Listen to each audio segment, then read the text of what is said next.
भारतीय संस्कृति और इतिहास में एक ऐसी कहानी है जो पीढ़ियों से सुनाई और मनाई जाती रही है। यह कहानी है धर्म, कर्तव्य और प्रेम की। यह है रामायण।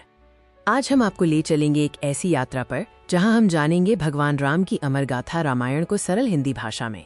रामायण सिर्फ एक कहानी नहीं, ये एक महाकाव्य है। ये हमें जीवन जीने का सही तरीका सिखाता है और नैतिकता के सिद्धांतों पर प्रकाश डालता है। ये महाकाव्य महर्षि वाल्मीकि द्वारा लिखा गया था और ये भारतीय साहित्य का आधार स्तंभ माना जाता है। इसका महत्व केवल धार्मिक नहीं बल्कि सांस्कृतिक और नैतिक भी है। कहानी शुरू होती है अयोध्या से, जहां भगवान राम का जन्म हुआ था। उनका जीवन हमें त्याग और समर्पण का पाठ पढ़ाता है।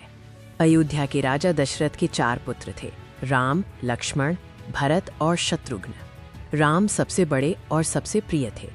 जनकपुरी में सीता स्वयंवर आयोजित हुआ, जहां भगवान राम ने शिव धनुष तोड़कर माता सीता से विवाह किया।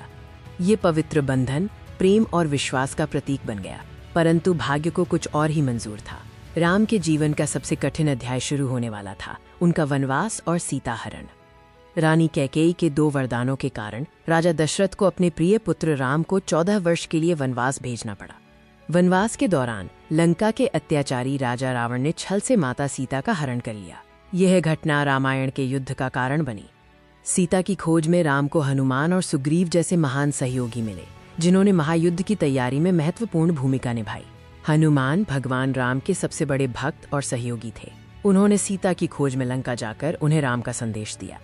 वानर सेना ने राम सेतु का निर्माण किया, जिसने भारत और लंका के बीच पुल बनाया ताकि राम अपनी सेना के साथ लंका जा सके। राम और रावण के बीच एक भीषण युद्ध हुआ, जो धर्म और अधर्म की लड़ाई थी। सत्य को स्थापित करने के लिए ये आवश्यक था।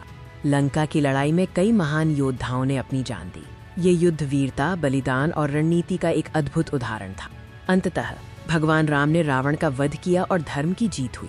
माता सीता को वापस अयोध्या लाया गया। वनवास समाप्त होने पर राम, सीता और लक्ष्मण अयोध्या लौटे। उनका भव्य स्वागत हुआ। अयोध्या में भगवान राम का राज्याभिषेक हुआ। ये न केवल राम का सिंहासन पर बैठना था, बल्कि एक नए युग की शुरुआत थी। राम राज्य न्याय, समृद्धि और शांति का प्रतीक है, जहां सभी सुखी और सुरक्षित थे। ये शासन का आदर्श मॉडल है। रामायण एक अनमोल धरोहर है। ये हमें सिखाती है कि जीवन में कितनी भी चुनौतियां क्यों न आए, हमें हमेशा धर्म के मार्ग पर चलना चाहिए। रामायण का सार है धर्म का पालन, कर्तव्य के प्रति समर्पण और बलिदान की भावना। ये मूल्य आज भी प्रासंगिक है।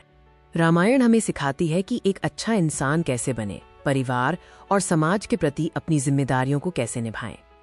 धन्यवाद।